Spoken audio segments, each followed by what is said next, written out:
नमस्कार. आपलं मनच आपल्या विचारांचा निर्माता असते. जसे आपले विचार तसेच आपले आयुष्य असते. इच्छा आसक्तीत बदलली आणि ती पूर्ण झाली नाही तर क्रोध वाढतो आणि पूर्ण झाली तर लोभ वाढतो. सर्वांपेक्षा वेगळे व अलिप्त असणे ही आपली कमजोरी नसून ताकद आहे. त्यामुळे कोणावर अवलंबून न राहता स्वतःच्या विचाराने वाटचाल करून सुख व समृद्धीकडे जाता येते.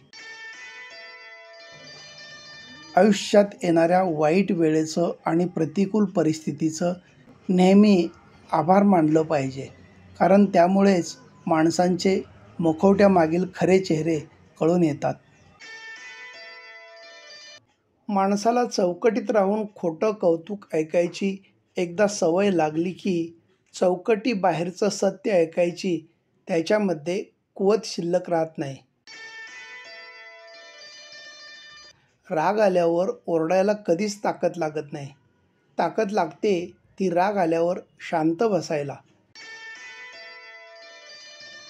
नेहमी फसवाफसवी, लबाडी किंवा ढोंगबाजी करणारी प्रत्येक व्यक्ती परिस्थितीने बदलेल किंवा सुधारेल असे सहसा होत नाही. प्रसंगानुसार कदाचित ती व्यक्ती आपल्याला बदलल्यासारखी वाटते, पण प्रत्यक्षात ती स्वतः न बदलता तिची फसवण्याची पद्धत बदलत असते. समाधान हा आपल्या आयुष्यातील असा एक दागिना आहे की आयुष्यभर मिरवला तरी त्याची चमक आणि झळाळी कधीच कमी होत नाही. ज्या व्यक्ती आपल्याशी गोड बोलतात ते सर्वच आपले हितचिंतक असतीलच असं नाही. गोडवा हा मधात असतो, मधमाशीत नाही. सांभाळून चाललं पाहिजे, कारण कौतुकाच्या पुलाखाली मतलबाची नदी वाहत असते. त्यांच्यावरच विश्वास ठेवावा जे आपल्या हसऱ्या चेहऱ्यामागील वेदना, आपल्या रागामागील आपुलकी आणि प्रेम आणि आपल्या मौनामागील कारण मनापासून समजून घेतात. कोणाचाही द्वेष करण्याची सवय जीवनात कोणतेही सुख मिळवू देत नाही. ही सवय आपली मानसिक शांती भंग करते. स्वतःला ओळखले की निवडलेले रस्ते अनोळखी वाटत नाहीत. संयम बाळगला पाहिजे.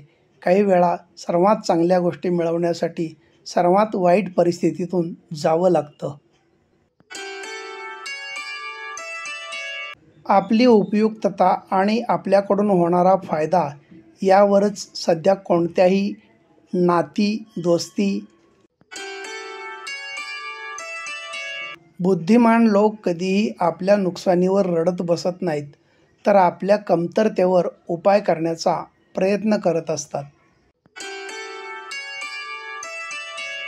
आयुष्यात येणारी प्रत्येक व्यक्ती कळत नकळत काहीतरी शिकवून जाते. काही कसं वागायचं तर काही कसं जगायचं हे शिकवतात. जगातल्या सर्वोत्कृष्ट व्यक्तीशी बोलायचं चुकवायचं नसेल तर रोज थोडंसं का होईना स्वतःशी बोला. आयुष्य म्हणजे अनुभव, प्रयोग, अपेक्षा यांचं समीकरण आहे. आणि संबंधातील ओढ, आपुलकी अवलंबून असल्याचे दिसते. पश्चाताप कधीच भूतकाळ बदलू शकत नाही आणि काळजी कधीच भविष्याला आकार देऊ शकत नाही. म्हणूनच वर्तमानाचा आनंद घेणं हेच जीवनाचं खरं सुख आहे. कालचा दिवस हा अनुभव होता, आजचा दिवस हा प्रयोग आहे आणि उद्याचा दिवस ही अपेक्षा असेल.